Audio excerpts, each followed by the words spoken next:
आखिरी में एक कहानी से समझाने की कोशिश करता हूं। एक टीम के 5 दोस्त एक के घर में बैठकर खाना खा रहे थे। शाम का वक्त था, हल्की हल्की हवा चल रही थी। तभी बूंदाबांदी यानी हल्की सी बरसात शुरू हो गई और थोड़ी ही देर में तेज बारिश होने लगी। उन 5 में एक टीम लीडर था। उसको लगा इन चारों को जिंदगी का सबसे बड़ा सबक सिखाता हूं। उसने चारों से कहा, हाथ धोकर वापस आ जाओ, एक खेल खेलेंगे। वो चारों हाथ धोने चले गए और इस टीम लीडर ने वहीं टेबल पर 4 चीजें सजा दी। एक चम्मच, एक खाली गिलास, एक नहाने वाला मग और एक बाल्टी। अब वो चारों हाथ धोकर वापस आए। टीम लीडर से पूछने लगे, हमें क्या करना होगा? तो टीम लीडर ने उस टेबल की तरह इशारा करते हुए कहा, जहां ये चारों चीजें रखी थी, कि अपनी पसंद की एक एक चीज उठाओ और बाहर बारिश में जाओ और बारिश का पानी उसमें भर के ले आओ।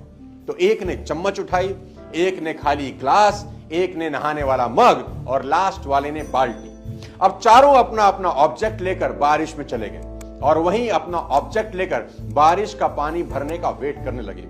सबसे पहले बारिश ने चम्मच को भर दिया और वो वापस आ गया। फिर बारिश ने उस खाली ग्लास को भर दिया और वो भी वापस आ गया। फिर बारिश ने उस नहाने वाले मग को भर दिया, जिसे तीसरा पकड़ के बारिश में खड़ा था, और वो भी भरे मग के साथ वापस लौट आया। सबसे आखिरी में जिसके पास बाल्टी थी वो आया। बारिश के पानी से बाल्टी अब ऊपर तक भर चुकी थी।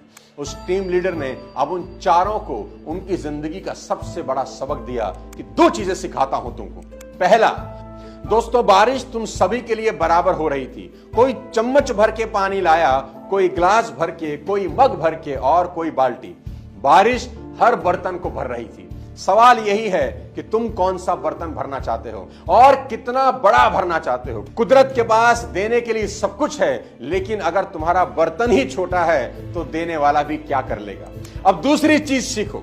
बड़ा बर्तन भरने में वक्त हमेशा ज्यादा लगता है। जितने वक्त में चम्मच में पानी भरता है, उतनी देर में बाल्टी कभी नहीं भरेगी। इसलिए अगर कुछ बड़ा चाहते हो तो बारिश में ज्यादा समय भीगने के लिए तैयार रहना ही होगा, कर्म करना होगा। तुलसीदास जी ने यहां के लिए एक बहुत बड़ा दोहा लिखा है कि सकल पदार्थ है जगमाही, कर्महीन जन पावत नाही।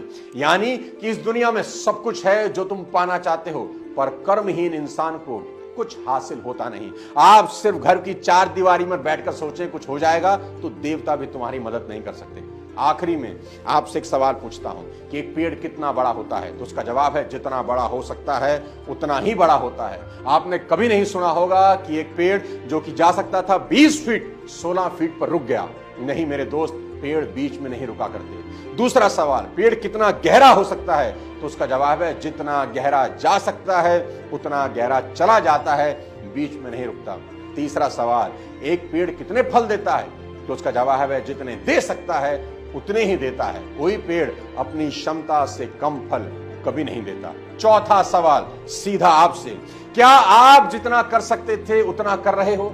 अगर जवाब है हां तो मेरी शुभकामनाएं, लेकिन अगर जवाब है ना तो उठो और मेहनत करो कि कुछ समय बाद खुद की पीठ थपथपाने का मन करे। ऐसा काम करो कि काम को भी लगे किसी ने उसे किया है। दोस्तों, आज का ये वीडियो उम्मीद करता हूं आपकी जिंदगी में मील का पत्थर साबित होगा। खुद पर भरोसा करने से बड़ा कोई अस्त्र आपके पास नहीं है। अगर ये वीडियो पसंद आया हो तो अपने तमाम जानने वालों को भेज दो, चैनल को सब्सक्राइब कर दो, बेल आइकन दबा दो। अगले किसी और वीडियो के साथ जल्द आपसे मुलाकात करता हूं। तब तक अपने स्वास्थ्य का ध्यान रखिए, कुछ बड़ा सोचिए। जय हिंद।